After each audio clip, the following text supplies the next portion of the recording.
Você acorda com o estômago em nó. Não é a primeira vez. Não vai ser a última, mas hoje é diferente. Hoje é dia de reunião. E seu cérebro já começou o trabalho sujo de te destruir antes mesmo de você colocar os pés no chão. 6 da manhã e você já está ensaiando frases no teto do quarto. Já está calculando onde vai sentar. Já está antecipando o momento em que Dona Aurélio vai virar o rosto na sua direção e perguntar, com aquela voz baixa que corta o ar como navalha: "E você, o que acha?" Você fecha os olhos, respira, tenta, não adianta. Porque você é o conselheiro, o homem que Dona Aurélio chama quando não sabe o que fazer. O homem cujos conselhos já salvaram e já condenaram mais vidas do que você consegue contar. Você é, no papel, a segunda mente mais perigosa desta organização. E ainda assim, enquanto amarra o colarinho da camisa na frente do espelho, suas mãos tremem. Não de medo de morrer, você já se acostumou com essa possibilidade. Suas mãos tremem porque daqui a 2 horas você vai precisar falar na frente de pessoas. O carro te busca às 8 em ponto. Vidros escuros, banco de couro frio, motorista que não faz perguntas. Você agradece o silêncio, mas seu cérebro não é silencioso. Seu cérebro é uma sala de reunião que nunca fecha, onde versões suas discutem entre si sem parar. Você vai gaguejar, você vai dar a resposta errada, você vai hesitar um segundo a mais e Enzo, aquele Enzo com os olhos de quem já enterrou gente sem perder o apetite, vai notar. E quando Enzo nota alguma coisa em alguém, essa pessoa some. Você olha pela janela. São Paulo passa lá fora como um filme em velocidade errada. Pessoas tomando café, crianças indo para a escola, vidas que não carregam o peso de saber que hoje, nessa reunião, vai ser decidido o destino de um homem, talvez de vários. E você vai precisar ser quem aponta o caminho. O local é um restaurante fechado no Brooklyn, discreto, caro, o tipo de lugar onde o silêncio foi comprado junto com o aluguel. Você entra pelo fundo, como sempre, e já sente o cheiro. Café, cigarro e aquela tensão elétrica que precede decisões irreversíveis. Eles já estão lá. Dona Aurélio na cabeceira, claro. 72 anos, cabelo branco, terno cinza e uma presença que ocupa o espaço como oxigênio. Invisível, mas sem ela você não respira. À sua direita, Enzo Calabrese, o braço armado, que te olha entrar com a expressão de quem avalia quanto você pesa. À esquerda, Mirella Fontana, a tesoureira, que não levanta os olhos do tablet, mas você sabe, ela nota tudo. E espalhados ao redor da mesa longa, mais 4 homens cujos nomes você conhece, cujas histórias te tiram o sono e cujos julgamentos silenciosos você já começa a sentir pousar sobre você como moscas. Dona Aurélio abre a reunião sem cerimônia. O problema é Renato Salavé. Renato era aliado. Renato tinha acesso a rotas, a nomes, a números de contas em 3 países.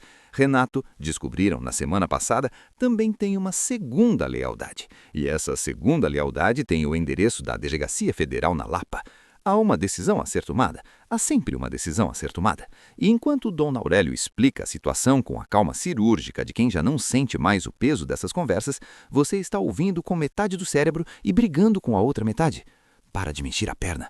Enzo tá olhando para você. Não, não tá. Você verificou. Verifica de novo. Não olhe de novo, vai parecer nervoso. Você já parece nervoso. Sua camisa tá úmida. Não coloca a mão no pescoço para verificar. Mirella fala primeiro.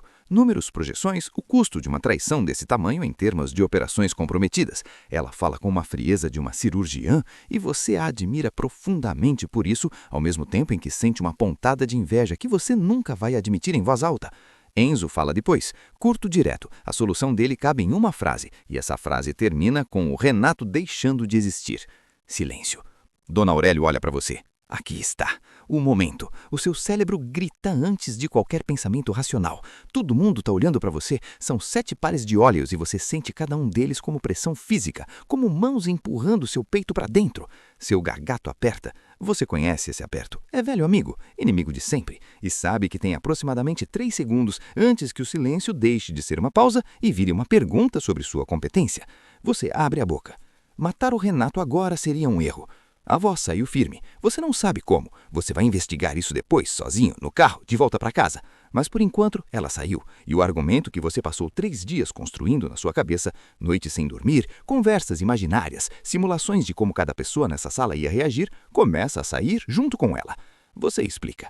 O Renato ainda não entregou tudo o que sabe. Se ele desaparecer agora, a Federal vai saber que a organização descobriu o informante. Isso confirma que há um vazamento interno de informação, o que vai acelerar a investigação, não travar.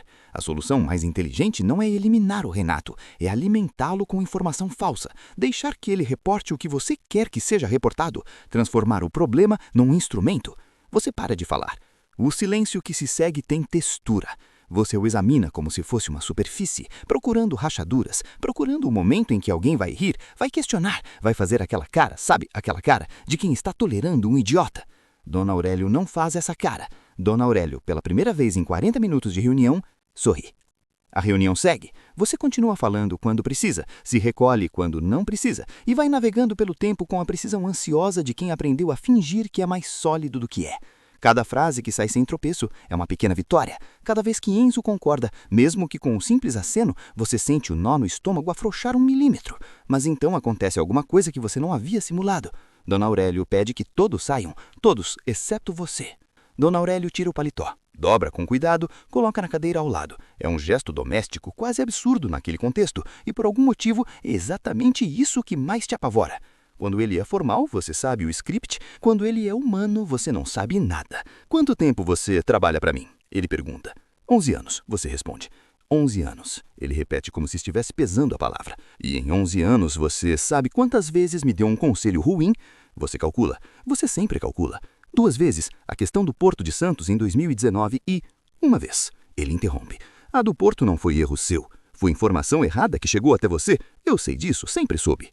Ele faz uma pausa. Você não sabe, mas eu revijo cada decisão, cada uma. Você tem, na minha contagem, o melhor histórico de acerto que já vi num conselheiro. Você não sabe o que fazer com essa informação. Seu cérebro, treinado há décadas para encontrar a ameaça em tudo, fica procurando a armadilha na frase. Por que ele está me elogiando? O que vem depois? Isso é o antes de alguma coisa ruim? Então, por que é? E agora a voz perdeu o calor, voltou para aquele registro baixo e plano que você conhece bem demais.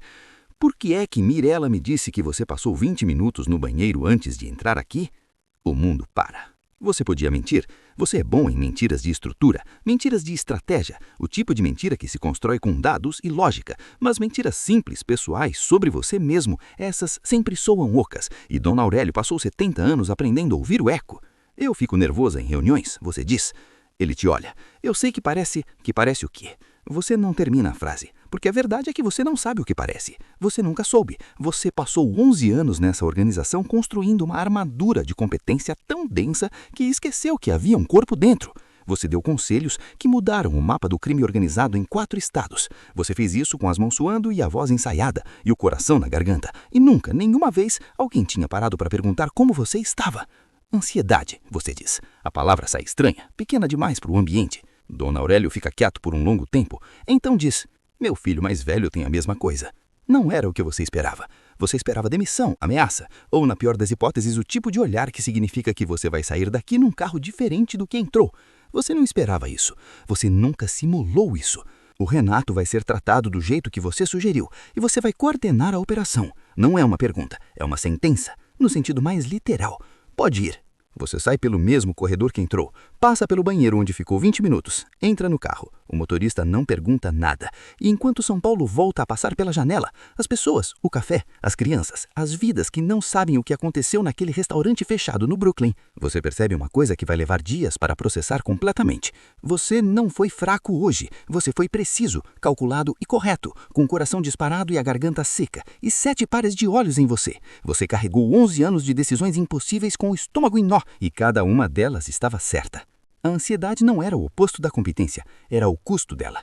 Você olha suas mãos, elas não tremem mais, por enquanto.